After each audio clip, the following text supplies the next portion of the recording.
Hello everyone, for today I wanted to build something spooky and eerie fitting for this season, so let's go! My idea is a bit different as usual since I wanted to be looked at from one side like a movie scene. Why? You will see later. The idea for this one comes from a sketch I did a while ago, and while the whole concept isn't very complex, it is instead focusing on creating a dark, gloomy and cold mood. The trees are rather big, they are supposed to be very old and each one is going to have a unique crooked shape. With this first one I am determining the scale I want to go with. In the top of the trees are the small huts of the village, where residents build their homes to be safe from monsters that wander around the woods.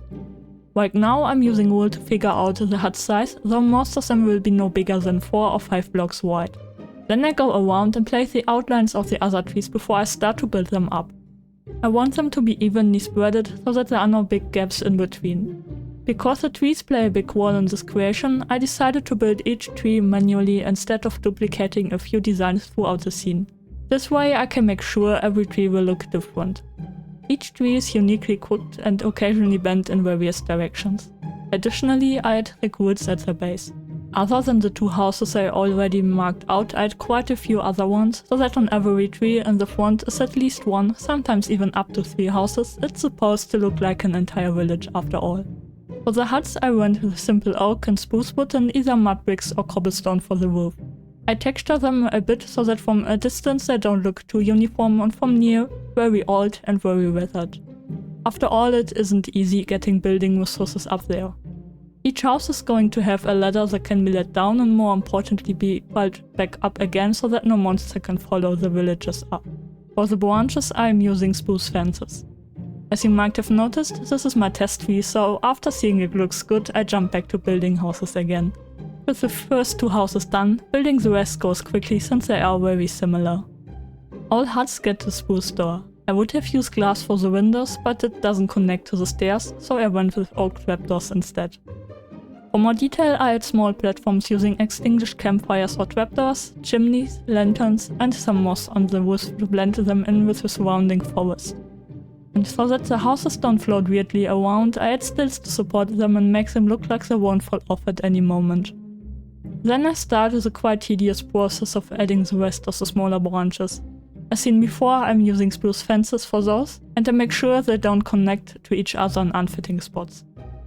Honestly, building the branches was taking most of the time of the build, but they are so finicky that I had to build them by hand. And it's definitely worth it as it turned out as messy as they're supposed to be, just like a real tree. Since this scene is set at the end of autumn, I am adding a few leaves here and there to the branches. For this I am using mainly brown wool, orange terracotta, orange wool and yellow terracotta. I take care to use different shades for each tree, so that for example one tree has just a few brown and orange leaves left and another one a few more yellow and orange ones. To make it easier for villagers to visit their neighbors, I add a bridge between some houses. Using half slabs in a sloped way makes it look like a hanging bridge, which is exactly what I want. Some pumpkins also go along great with the theme and color scheme. To make the ground look fitting for autumn, I texture it with blobs of orange terracotta for the fallen down leaves and some moss around the woods. To be fair, for the rest I'm being a bit lazy and just exchange the coarse dirt with a mixture between brown wool, potsil and again some coarse dirt using World Edit. For the vegetation I go around and place fern and grass everywhere, it ties everything together nicely. With the build so far done, I can now explain why I wanted it to be looked at from one side.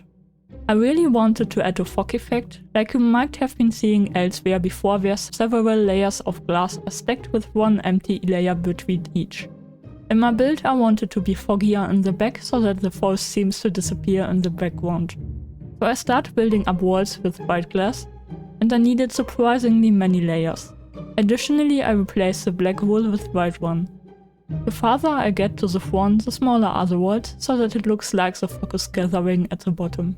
To make the walls a bit less like walls, I thin out the top so that it's not even and looks cloud-like.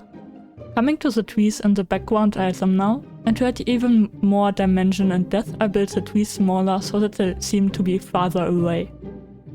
To finish off the fog I add one last layer on the front, and to add detail to it I give it different takes at different places. To make the whole scene a bit more scary I build up a rather plain monster, but that won't matter much since it will be hidden in the fog anyways. For the finishing touches I built up a few bone structures, who knows from what beast they are from, and with that I shall call my build finished. It is best looked at in the night so that you can see the light of the village and the darkness and coldness of the forest. I especially like how some elements look like they disappear in the fog.